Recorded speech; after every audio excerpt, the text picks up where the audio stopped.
Bom, pessoal, hoje a gente vai falar então de adaptações curriculares, esse é o tema que eu escolhi. Então a gente vai começar entendendo o que é um currículo, para saber como que vai acontecer a adaptação. Primeiro é importante saber o que é currículo, né? A palavra significa um curso, uma rota, um caminho. Então no contexto escolar vai ser o caminho que você vai seguir, os conteúdos que você vai trabalhar, a forma como vai trabalhar esses conteúdos ao longo do ano, certo? A palavra surgiu no contexto escolar ali entre os séculos 13 e 14, na época dos primeiros colégios, né? E de lá então as escolas vêm aplicando esses currículos, até que demorou bastante a introduzir completamente, mas hoje já é completamente uma norma, né? As escolas têm o seu currículo. Então a gente tem aqui, ó, ao pensar no currículo igual para todos, esquece da diferença em cada aluno. Então, esse currículo igual para todos, que acontece em muitos casos, acaba por excluir aqueles que precisam de certas necessidades especiais, né? E então qual que seria o modelo? Não seria um modelo para todos, que seria? Então, o Brasil traz aqui, é importante pensar a escola que para todos requer uma dinamicidade curricular que permita ajustar o fazer pedagógico à necessidade de cada aluno, né? Então o currículo tem que ser inclusivo, tem que adaptar as habilidades, as competências, as necessidades para valorizar a diversidade da sala de aula. Isso é uma educação que inclusiva, né? A gente vai aproveitar o melhor de cada aluno. E aí as características aí, né, para adaptar às necessidades individuais. Então, necessidades individuais, o que são, né? Resulta da história da vida dos alunos e pode ser modificada em função das experiências educativas. Então, cada um vai ter suas características individuais de acordo com o contexto social que está inserido, de acordo com alguma, alguma necessidade especial que tem, de acordo com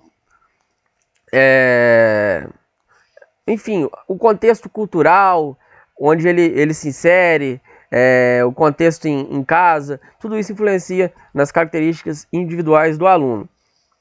Então, o que o aluno pode aprender depende das características individuais e da ajuda pedagógica que vai ser proporcionada a ele. Então, é enorme o papel da escola nisso, né? Então, a ajuda pedagógica consiste em rebaixar objetivos e conteúdos, mas em não fazer isso, na verdade, né? Mas sim adequá-los ao tipo de aluno. Então a gente não vai abaixar ou vai excluir o conteúdo, a gente vai adaptá-lo. E o currículo e sua proposta deve incluir critérios gerais de uma ajuda pedagógica e exemplificá-los em situações concretas de ensino, né? Para facilitar ali, para que o conteúdo possa ser trabalhado de maneira que atenda à necessidade de cada aluno. Então a gente tem aqui, ó, o currículo. A definição do marco conceitual e o diagnóstico do curso são questões essenciais para a discussão dos participantes no processo do currículo. A partir dessa discussão, irá surgindo o conjunto de propostas para... Então o que a gente vai fazer? A estrutura básica do currículo, né, em termos da disciplina, das atividades, dos requisitos, a concepção do trabalho metodológico, então como que a gente vai tratar isso, como vai ser a relação, a teoria, a prática, como a gente vai fazer. E a definição do sistema de avaliação, tanto dos alunos quanto do desenvolvimento do próprio currículo. Como que a gente vai avaliar se foi positivo ou negativo o currículo e o desempenho dos alunos. Então, currículo. O modelo disciplinar pode apresentar algumas variações de configuração e surgir com o intuito de superar compartimentação e procurar a integração, né? Então, os mais conhecidos são o currículo por área de estudo, que tenta aglutinar conteúdos e afins, e o currículo multidisciplinar, que tenta integrar o currículo a partir de uma disciplina ou área escolhida como um fio condutor, né?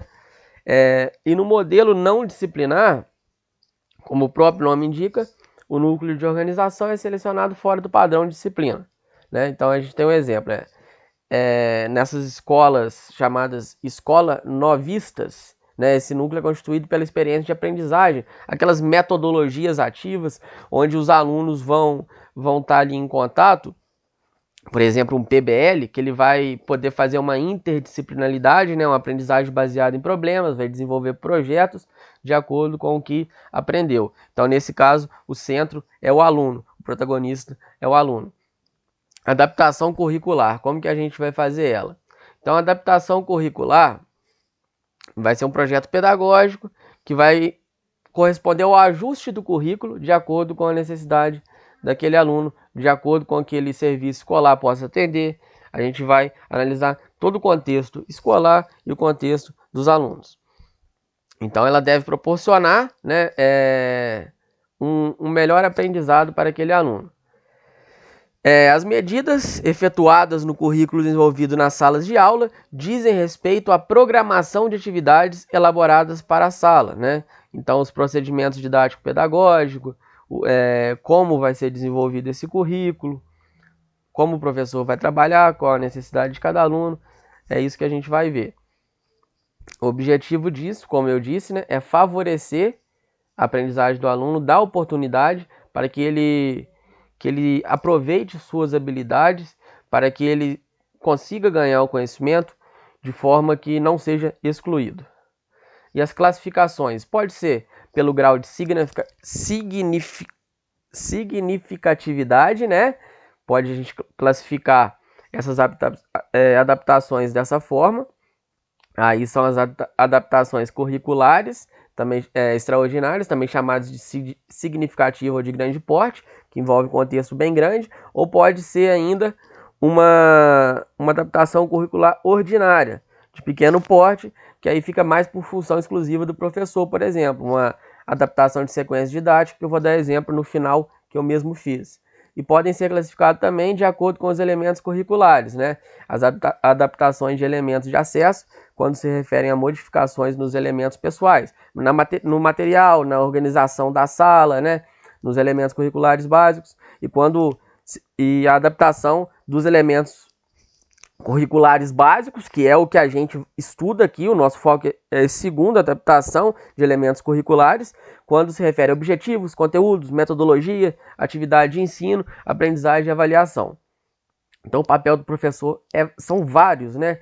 Ele tem que criar uma condição, um ambiente propício para a participação do aluno e da aprendizagem, favorecer o melhor nível de comunicação, exercer essa função de ponte entre o conhecimento e da academia até o aluno, atuar com aquisição de equipamentos e recursos, adaptar materiais, adotar sistemas alternativos de comunicação para chegar a mensagem de forma mais fácil ao aluno, e favorecer a eliminação desse sentimento de inferioridade, né? Colocar o aluno como no nível de qualquer outro. O papel do professor. Na minha visão, a formação do professor parece não dar conta da complexidade típica dos contextos desafiadores da atual profissão. Eu concordo. Então, por isso é importante a gente estudar isso na universidade, para que a gente possa ter noção das necessidades dos alunos, né? Dessa necessidade individual de cada um. Então, por isso é de extrema importância. É importante a gente criar uma geração consciente. Essa conscientização vai fazer com que a docência, daqui a décadas, esteja preparada, né? A gente vai passar por esse processo e quem sabe daqui a algumas décadas a gente vai ter uma outra realidade, né? Uma docência totalmente preparada para lidar com a necessidade de cada aluno e ter essa noção que cada indivíduo é um indivíduo. Então ele tem as suas habilidades e as suas necessidades. Então de extrema importância estudar isso na universidade. Aqui estão as referências. E aqui, como não vai dar tempo de eu passar a sequência didática inteira, é uma sequência didática que ensina relatividade geral no ensino de física para pessoas com altas habilidades, porém altas habilidades focadas na área de humanas, na filosofia e na linguagem. Então, como ensinar física e matemática para essas pessoas? Eu vou passando os slides para não cobrir o tempo de 10 minutos. Vocês vão pausando e vão analisando cada passo da sequência, ele está bem explicadinho.